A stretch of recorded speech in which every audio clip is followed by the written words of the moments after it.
सरदार पटेल कह गए महाराज शांति से बैठिए, मदद करते चोट्टा कहीं का हरि सिंह बोले थे तोरा भारत में मिलने के लिए, तो तोरा अपने नौटंकी था, अलग देश बनाएंगे। भाग कहा है महाराज हम आधा कब्जा हो गया है और छोटा सा हमारा बेटी पर तो उठा ले जाएगा, देश आजाद हुआ। भारत और पाकिस्तान का विभाजन हुआ, लेकिन इस विभाजन में अंग्रेजों ने एक भयंकर मिस्टेक करके गए थे। मिस्टेक क्या, वो जहर बो के गए थे। उन्होंने कहा था कि जिन्हें पाकिस्तान में मिलना है वो पाकिस्तान में चले जाए, जिन्हें भारत में मिलना है वो भारत में चला जाए। इसके अलावा ससुरा ने एक और बात कर दिया था कि जिसको स्वतंत्र रहना है वो स्वतंत्र रह जाए। इसमें काम कर दिया कश्मीर वाला बकलोलई। कश्मीर के राजा हरि सिंह थे, लेकिन उनके अंदर उतनी दूरदर्शिता नहीं थी जो वास्तविकता। अब कई को हरि सिंह का समर्थन हमारा कहने लगे कि आप ढेर जानते हैं।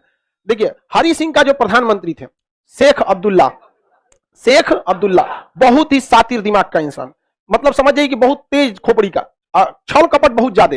तो शेख अब्दुल्ला जो जम्मू कश्मीर का ये था, यही प्रधानमंत्री थे। तो हरि सिंह को बोला कि आप क्या हो जाइए, अलग हो जाइए, क्योंकि शेख अब्दुल्ला को पता था कि हरि सिंह जिस दिन अलग होंगे, एक अलग देश बनाएंगे, उस दिन इंडिया अलग पाकिस्तान अलग। और कश्मीर की ज्यादातर जनता जो थी वो मुस्लिम थी और उसके राजा क्या थे, हिंदू थे। तो ये उसको फारूक शेख अब्दुल्ला को पता था कि इनके खिलाफ मंत्री थे हरि सिंह। ये डोगरा शासक थे, हरि सिंह का थे डोगरा। कौन से वंश के थे, डोगरा वंश के शासक थे, डोगरा वंश के अंतिम शासक थे हरि सिंह। तो हरि सिंह से कहा कि आप स्वतंत्र हो जाइए, लेकिन इसी बीच क्या हुआ, पाकिस्तान वालों ने क्या कर दिया, हमला कर दिया। और इधर कबाइली के भेष में, कबाइली वहां की जनजाति होती है, मतलब आतंकवादी, जैसे भारत में कैसे नक्सलाइट है, विदेशी है नहीं, भारतीय में अजीब साहब की डिमांड रख देते हैं, तो वैसे ही पाकिस्तान में कबाइली है, सेम भारत में नक्सलाइट की तरह। लेकिन उन लोगों के थ्रू पाकिस्तान ने क्या किया, इन्वेजन करा दिया भारत में, और ये एरिया पूरी तरह से कब्जा किसने कर लिया, पाकिस्तानियों ने कब्जा कर लिया। अब हरि सिंह जो थे अब वो भागे भागे आए, उनको पता चल गया शेख अब्दुल्ला की पॉलिसी। शेख अब्दुल्ला का टारगेट क्या था कि अगर कश्मीर अलग हो जाएगा तो जनता का मोह किसके साथ चल जाएगा, शेख अब्दुल्ला के साथ, और ये उल्टा सीधा कुछ कह देगा। हरि सिंह को क्या, जनता का मोह भंग करने में क्या जाता है, बस सीधे भड़काना 2 मिनट का काम है, पब्लिक थोड़ा ना पूछने जा रही है क्या करना है। शेख अब्दुल्ला की प्लानिंग पहले से थी, लेकिन पाकिस्तानियों गड़बड़ा दिया सब इनको। तो शेख अब्दुल्ला हरि सिंह आए किसके पास, जवाहरलाल नेहरू के पास, हमारी मदद कीजिए, क्या कीजिए, हमारी मदद कीजिए। जवाहरलाल नेहरू को हाँ चलिए मदद करते हैं। सरदार पटेल कह गए महाराज शांति से बैठिए, मदद करते चोट्टा कहीं का हरि सिंह बोले थे तोरा भारत में मिलने के लिए, तो तोरा अपने नौटंकी था, अलग देश बनाएंगे। भाग कहा है महाराज हम आधा कब्जा हो गया है और छोटा सा हमारा बेटी पर तो उठा ले जाएगा सब बचा लीजिए। तो कहें 21 शर्त में बचाएंगे, साइन कर यहाँ पर। तो उन्होंने साइन किया 26 अक्टूबर 1947, 26 अक्टूबर 1947 को साइन कर दिया। कहां पर, भारत में विलय पत्र पे। तब तक भारत पर आधा कब्जा हो चुका था कबाइलियों का, और वो पूरे भारत में हर बड़े जगह पे घुस चुके थे। तो उस समय एनडीए और सीडीएस नहीं हुआ करता था। अभी ना भारत में आईएमए, इंडियन मिलिट्री एकेडमी, खड़ग वासला, पूना में इंडियन नेशनल डिफेंस एकेडमी, उस समय जितना सेना के बड़े अधिकारी थे वो इंग्लैंड से पढ़ के आते थे।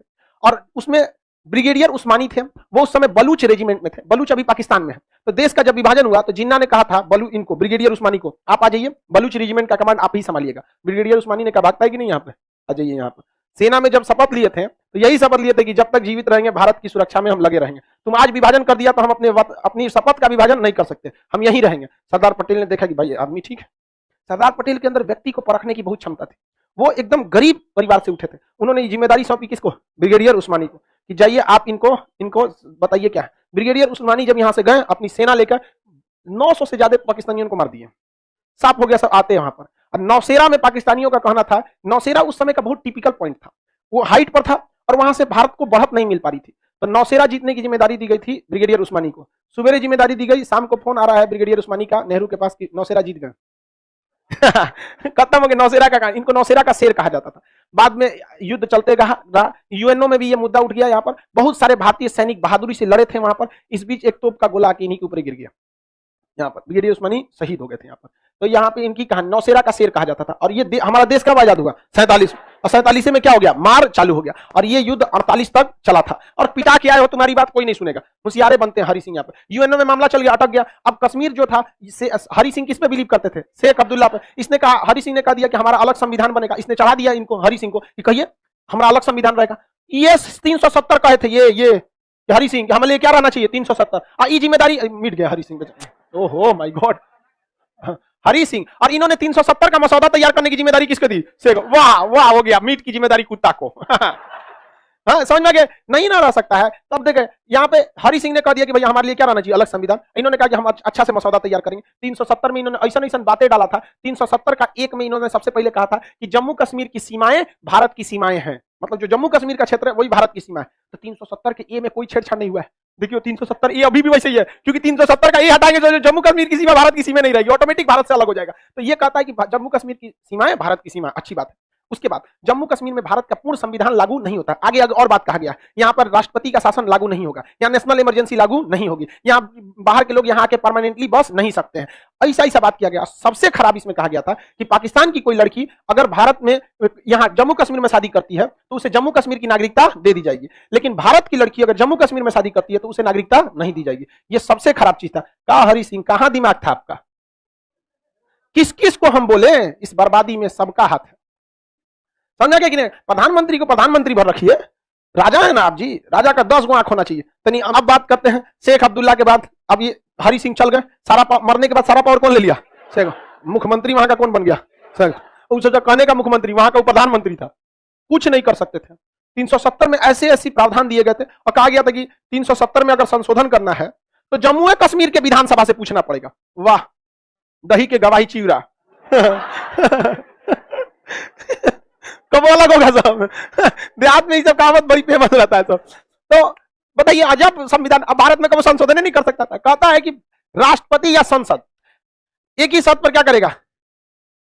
लियाकत अली खान भारत के क्या, पाकिस्तान के क्या थे? पीएम थे। हाँ, वो तो लियाकत प्रधानमंत्री थे वो।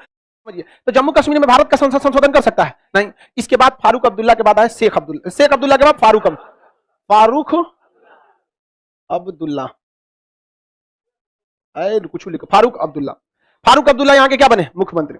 हालांकि यहां से एक चीज सुधार ये हुआ कि ये लोग कश्मीर को एटलीस्ट भारत से विभाजन की बात नहीं करते थे। एक चीज बस इस सब में अच्छाई था कि वो ये कहते थे कि 370 रहेगा, ये वाली पार्टी। अब महबूबा मुफ्ती तो कहती थी कि मेरी लाश से गुजरना पड़ेगा, 370 हटेगा तो मेरी लाश से गुजरना पड़ेगा। हमारा ट्रैक्टर तैयार है, आप लाश तैयार कीजिए। नहीं समझ में आया? अजब हाल है।